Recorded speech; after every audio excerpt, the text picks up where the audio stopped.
Hello, and welcome to episode 197 of Prog Review. And today I'm going to be talking about this one.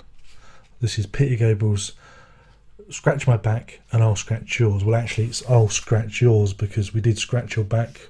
That was out a few years ago, and I'll Scratch Yours is the sequel. The idea of it is that back in the day, was it 2010? Peter Gabriel did Scratch My Back, where he covered a load of songs that he liked, and the idea is that everybody that he covered would return the favour. Some have and some haven't.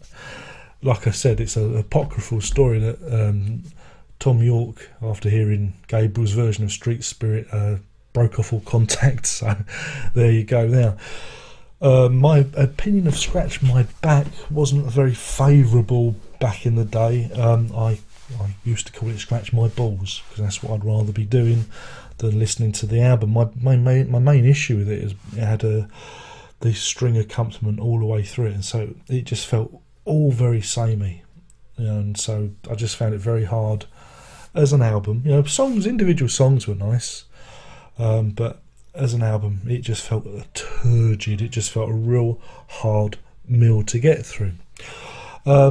I revised my opinion for the Live Blood tour when Gabriel went out on the road and covered his own songs.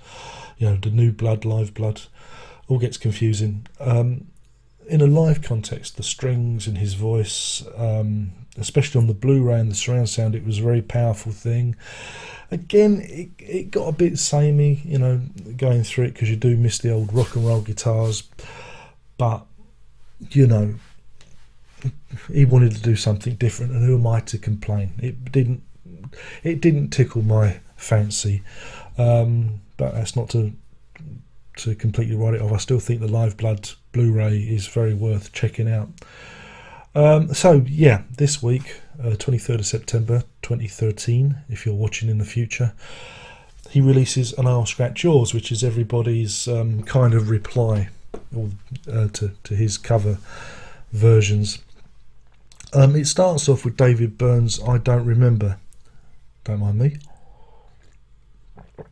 and it's a fairly kind of a straight cover. I kept thinking Psycho Killer for some reason, because it just I think it's David Byrne's manic delivery. I just thought of Psycho Killer. It's alright, it's not the greatest.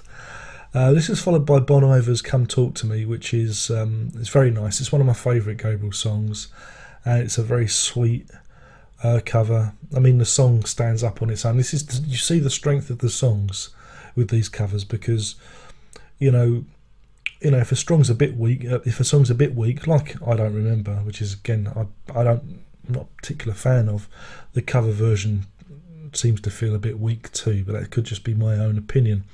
The third track, Blood of Eden, is by Regina Spektor.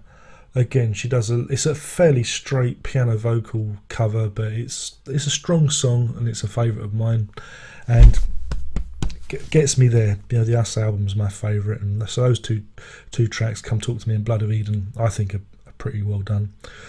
Not One of Us, again, it's an electronic-y kind of cover. Didn't really do much of it. All the old drum machine sounds just made it sound dated, rather than trying to do something different, which Joseph Arthur did with Shot the Monkey. Now, he completely deconstructed it and turned it into something else. I quite dug his take on it, slowed it down and kind of turned it inside out, and that was interesting. Whilst Randy Newman's Big Time, I can't stand Randy. And it just, imagine Big Time as the theme tune to Toy Story. It's like that. It's just I don't know is it the Family Guy? They do a piss take of Randy Newman. It's like that. This is followed by Arcade Fire's Games Without Frontiers. Again, it's a fairly straight cover. Meanwhile, Elbow, the Spanish Archer, Elbow, Think about that one. Cover Mercy Street, and they go for Atmospherics. Again, they don't do anything that different to the original, but it is a very atmospheric, and they put a lot of emotion into it, so they get a thumbs up. Probably the strangest one, it is the strangest one, is Brian Eno's Mother of Violence. Now, I'm not sure if he's serious or if he's taking the piss. The jury's out, because part of me thinks it's brilliant, and I found it genuinely a scary piece of music. There's something about it that just disturbed me.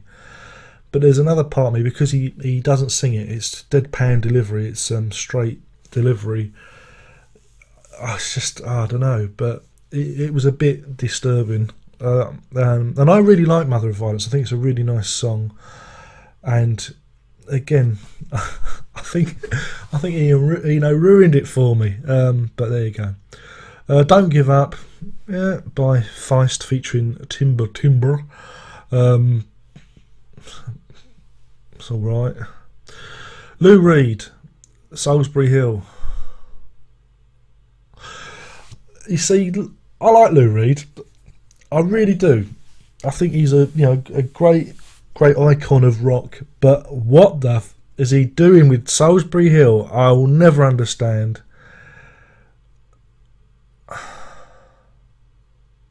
What did he do? My version that I covered is better than that.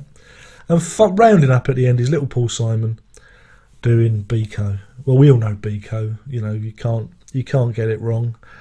My problem with Biko's heard it too many times, so I'm a bit out of love with it. But Paul Simon. It seems funny that he's doing it because of his association with South Africa. I mean, Gabriel. I don't know if Gabriel gave Paul Simon a bit of stick for the old apartheid thing, and hopefully they've made amends with this. And it's a good way of rounding up the album.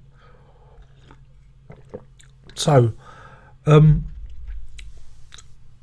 Scratch Yours, and I'll Scratch Yours, sorry, is much more satisfying than Scratch My Back. Scratch My Back is like one flavour, one kind of pace, because of those sodding strings. Yeah, Gabriel's voice is nice, but it is just, there's no imagination in the covers, no imagination at all. It's just strings in his voice. Whereas at least the artists on and I'll Scratch Yours, even Lou Reed, Stinky Lou Reed with his Stinky Salisbury Hill, have used a little bit of imagination and tried to make the covers their own. Some of them more successful than others, some of them a bit more heartfelt than others. But it's cover albums are always hard, because you're going to like something and you're going to like the others. It's never going to, there is never going to be a perfect cover album. But it's funny that the second part, I personally find the second part more satisfying than the first part. Now, Mr. Gabriel, will you go off and do something proper? Will you make some proper music now? Another album, please? Yeah, can we do that? Anyway, I've got to give it a rating. Oh God, now how do I rate this? Do I rate this Scratch My Back and I'll Scratch Yours separately, or do I do it as a whole thing? How about 3 ratings? Scratch My Back, I'm going to give that 2 Boys in the Bubbles out of 5. That's 2 Boys in the Bubbles out of 5. I'll Scratch Yours, it's a bit more satisfying, so I'm going to give it 3.5 monkeys out of 5. That's 3.5 monkeys out of 5. The whole thing, I'm going to round it up and make it 3.